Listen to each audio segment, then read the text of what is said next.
nan ya za kullum mu zo mai gida mun zuwa kai muke jira yau shekara ɗaya kenan kullum muka zo duk wata ya kace ba za mu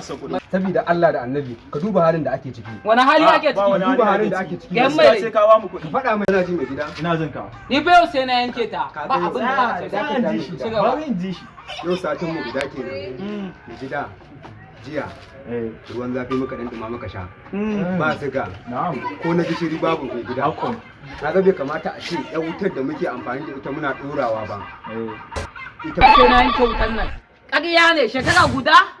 sai na yanke ta ko ce sai kun yanke wutar nan ba sai mun yanke ta sai kun yanke ko sai mun yanke shikenan ku je ku wanke ta sai ku yanke Allah ba da da ba sai na yanke ta sai na yanke ta wallahi